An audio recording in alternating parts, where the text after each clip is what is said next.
અઠવાડિયાની અંદર એટલે કે એક સપ્તાહની અંદર આટલા દિવસ જ પેટ્રોલ પંપ ચાલુ રહેશે।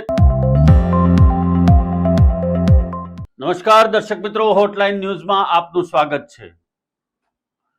રાજ્યભરમાં છેલ્લા 2 દિવસથી પરિસ્થિતિ ખરાબ છે અને પેટ્રોલ પંપ પર લોકો વગર કારણે લાઈન લગાવી રહ્યા છે। રાજ્ય સરકારે ખાતરી આપી છે કે રાજ્યમાં પેટ્રોલ ડીઝલનો જથ્થો પૂરતો છે, પૂરતા પ્રમાણમાં છે અને કોઈએ લાઈનમાં ઊભા રહી અને ખોટો અફવાઓ ફેલાવવાની આવશ્યકતા નથી। પરંતુ તેમ છતાં લોકો સમજી નથી રહ્યા અને લોકો સવારે 8 વાગ્યાથી લઈ અને બપોર સુધી લાઈનમાં ઊભા રહે છે। બપોરના લાઈન લાગી હોય એના 2-3 કલાકે નંબર આવી રહ્યા છે।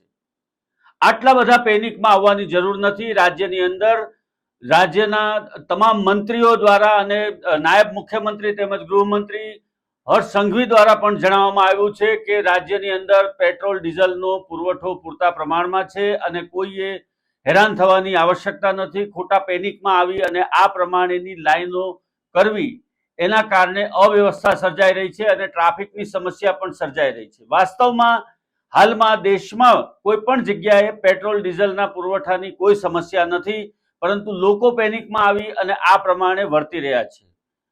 જો આ જ પ્રમાણે લાંબો સમય સ્થિતિ ચાલુ રહી તો જે પુરવઠો હાલમાં રાજ્ય સરકાર પાસે છે એને પણ એ સ્થગિત કરી શકે છે અને એના કારણે પરિસ્થિતિ વધારે વિપરીત બની શકે છે।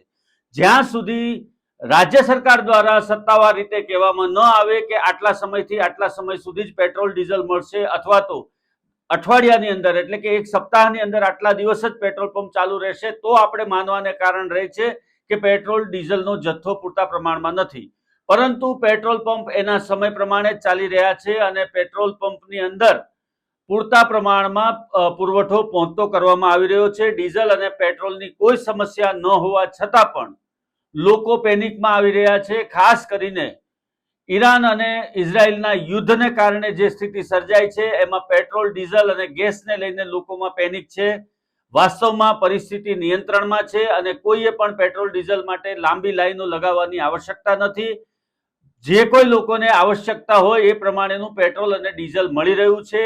એટલે મહેરબાની કરીને દર્શક મિત્રો, કોઈએ પણ અત્યારે પેનિકમાં આવવાની આવશ્યકતા નથી અને સમયસર બધું જ ચાલી રહ્યું છે, એ જ પ્રમાણે રૂટિન ચાલી રહ્યું છે।